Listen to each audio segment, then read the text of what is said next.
Yes, folks, it's Tales from the Jails with John G. Sutton. Do please, come on everybody, like and subscribe. You know you can do it. We're going to talk today about the grooming gangs and the scandal which is all over the front page of the Daily Mail concerning an ex-police detective constable from the Greater Manchester who was involved in investigating the grooming gangs in Rochdale and the surrounding area.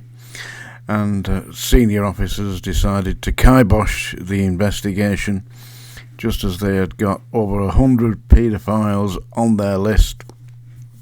The orders apparently came down from the Director of Public Prosecutions, and we all know who the Director of Public Prosecutions was at the time, none other than the same chap that's living rent-free in 10 Downing Street. You got it, folks. He's the boy. He's the daddy. And look what he did. Yeah, he cancelled that. Now, you might say, why would they do that? Why would the police do that? They know that there are paedophiles out there and gangs that are actually taking 11, 12, 13-year-old little girls and converting them into prostitutes, forcing them to sell themselves, or they sell them, and taking the money from them. Generally, a form of slavery. And what did the CPS and the senior police decide? They weren't going to prosecute this. Now, why were they not going to prosecute this? Were they actually covering something up for people higher up the pecking order, which is my belief, because I personally have experience of dealing with people who are sexually abusing vulnerable individuals. Because when I was an officer at Wormwood Scrubs, I reported a number of the senior staff there, governor grades and etc., for abusing inmates and manipulating inmates, sexually manipulating them. You can read, it's in volume 1 of my HMP Manchester prison officer, but it tells about my time at the Scrubs when I reported one of the clergy, one of the church chaplains who at the Scrubs at the time was getting young choir boys who were prisoners but sang in the choir, and he was persuading them, I don't know how he was doing it, but he was getting them to fillet him. He would do that, visit them in the cells, get them dressed up as choir boys, then get them to kneel down in front of him and fillet him. That's a polite way of saying he got them to suck his knob. Yeah, I hate to lapse into the vernacular, you know, but that's what he was doing. Anyway, I reported it. Absolutely nothing happened. One of the governors was involving himself, sexually involving himself with one of the Category A inmates, and I reported that. I mean, I went to the most senior uniform rank, the chief officer, the number one chief officer at the Scrubs, and reported this in writing, my name on it. And you might think, well, that's just doing your job. That's exactly what I thought I was doing, just doing my job. The result, the end result of all this was that they called the police in. And as I say, you can read about it in the volume 1 of my HMP Manchester Prison Officer series of books. They did call the police in to investigate me. Not to investigate the governor, not to investigate the chaplain. No, me. I hadn't done anything. All I'd done was my job. And I was on the landings, and inmates were coming up to me saying, what the hell have you been up to, boss? I was just doing my job, you know, as you would do, you know. And they said, well, something's happening because there's two very senior police officers in the office on the ones, calling people in and asking them questions about you. What were they looking for? I think they were looking for any angle, like a fishing expedition, so that they could charge me and get me off the scene because I was a threat to the establishment, the higher officials who, in positions of authority, were using that to actually perpetrate their perversions. And that's what they were doing. And that's what happens.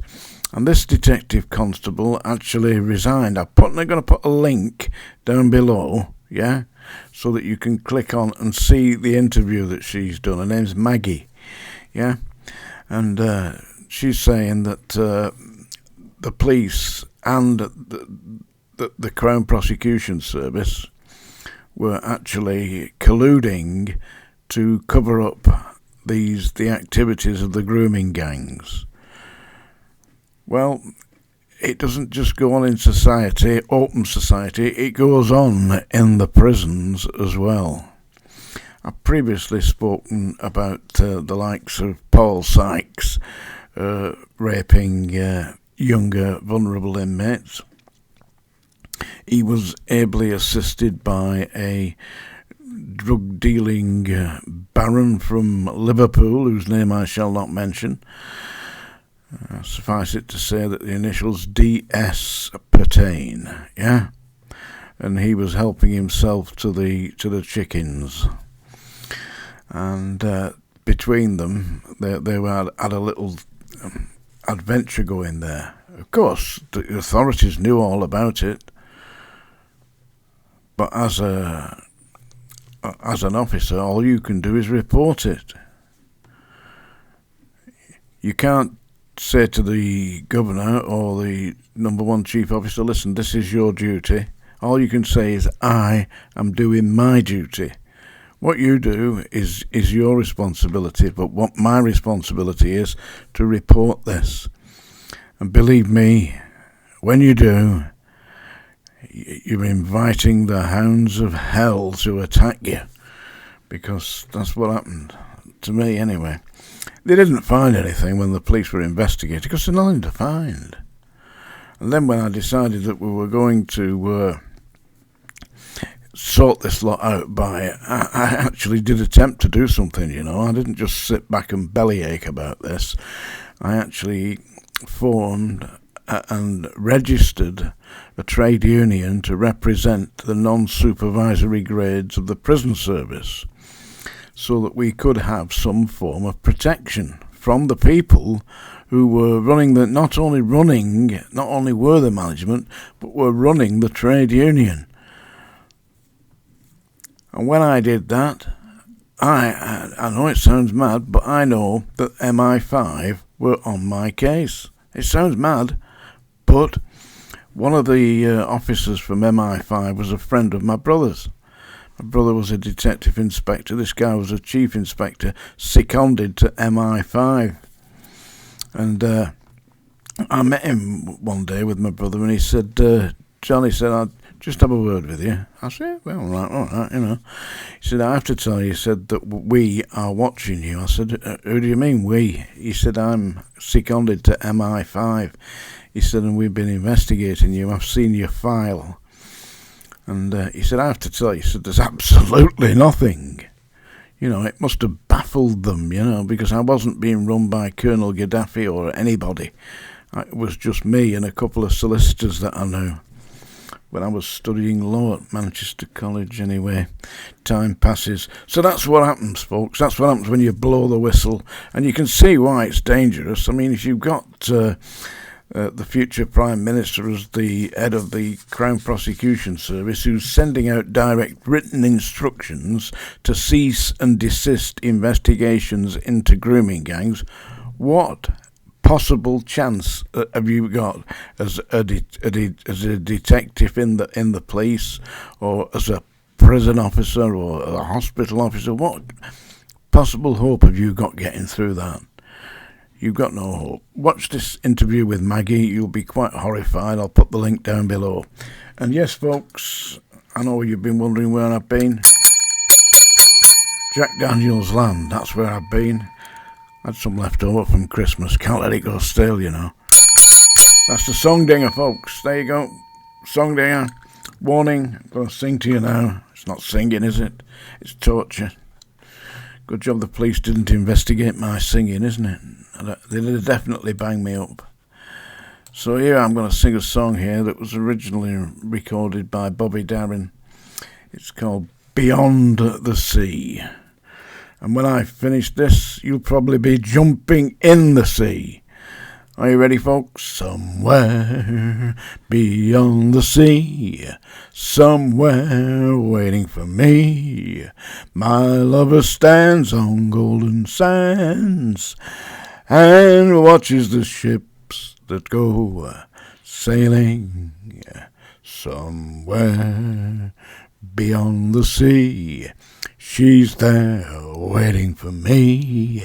If I could fly like birds on high, then straight to her arms I'd go sailing. It's far beyond the stars, it's near beyond the moon, and I know beyond a doubt my heart will lead me there soon. We'll meet beyond the shore, we'll kiss just as before. Maybe we'll be beyond the sea, and never again I'll go sailing. I know beyond a doubt my heart will lead me there soon. We'll meet beyond the shore, we'll kiss just as before. Happy we'll be beyond the sea, and never again I'll go sailing. I bet you're all up to your necks in sea now, aren't you? Heading out, swimming to the Isle of Man. Tales from the Jails.